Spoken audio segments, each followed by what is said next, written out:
Okay, obviously I've made a lot of videos on the Fuji XT2. Here it is with the vertical grip. Do a video tonight on the vertical grip. People want me to go over the specifications. Obviously I've got two I've got two schools of views. People are like, oh, stop it with the XT2 videos, I can't take it anymore.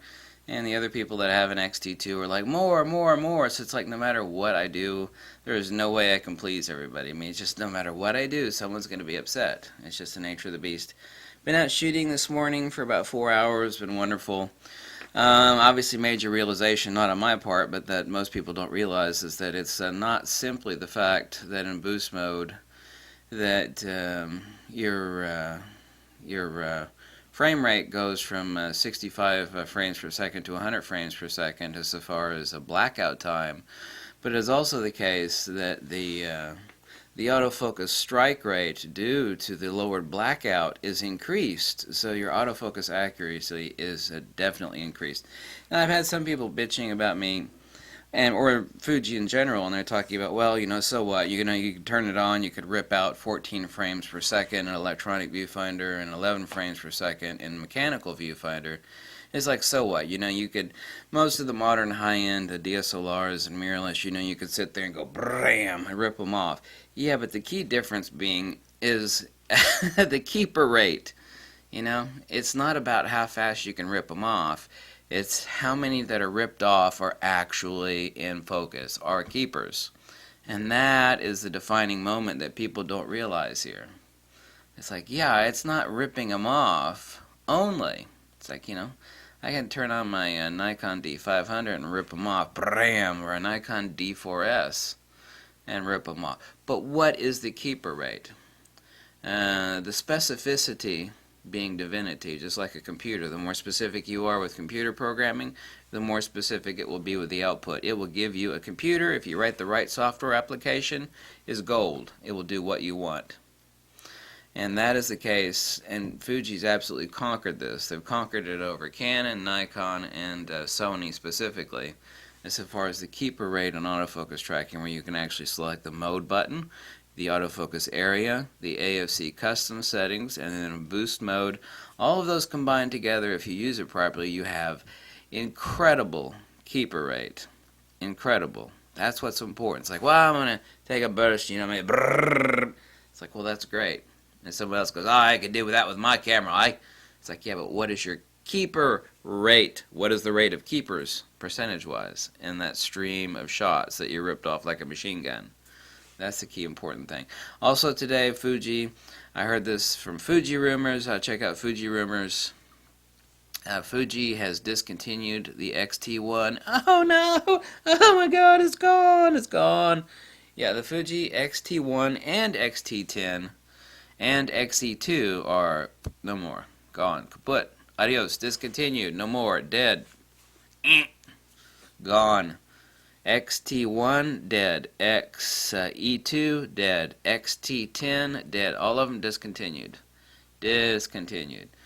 I knew this would happen also, however I didn't think it would happen so super quickly. The reason being is that in about 4 days, Fuji's about to release their mirrorless camera that is going to absolutely dominate everybody else's butt.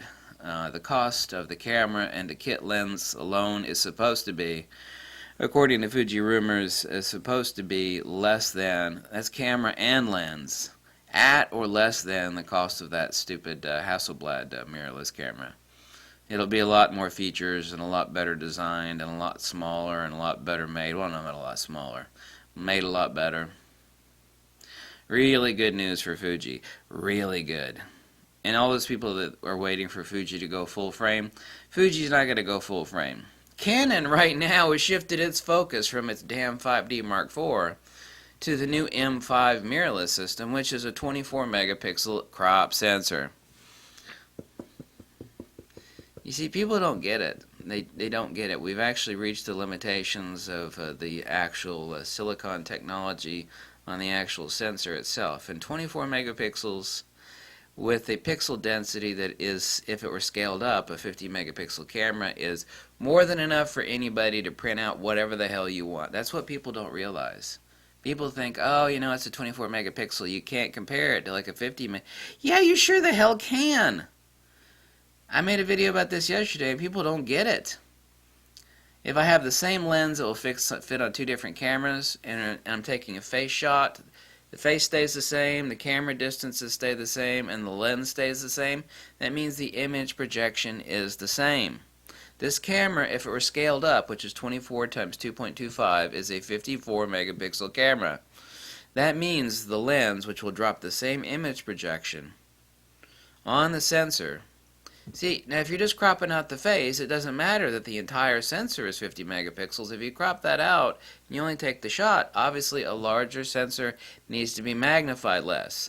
But if you're only strictly talking about the face itself on that sensor, the image projection remains the same if you take the same lens on the 24 megapixel or the same lens on the 50 megapixel. People don't get the math. You know, there's no arguing the math, honey doll, baby girl, girlfriend. You feel me?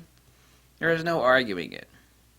People are like, you can't compare a 50 megapixel to a 24. Yeah, I sure as hell can, and I just did. That's the math. Deal with it, like it, don't care.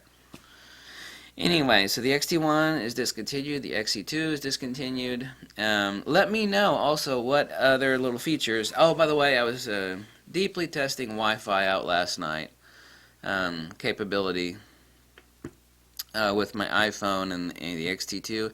A lot faster than I thought it would be. I mean, I was sitting here, you know, moving the camera around looking at my iPhone, and the actual speed and the rate at which it was changing was actually really shocking to me. So that application, the Fuji iPhone application, or for Android or whatever the hell you use, which is the same application, works really good. It was easy. I mean, Helen Keller could have set it up. So those folks that wanted to know that, easy greasy, works great. I don't think I'm going to use it really use it that much, but at least it works great. People ask me that question. Thanks for watching, and I'll catch you later. Bye.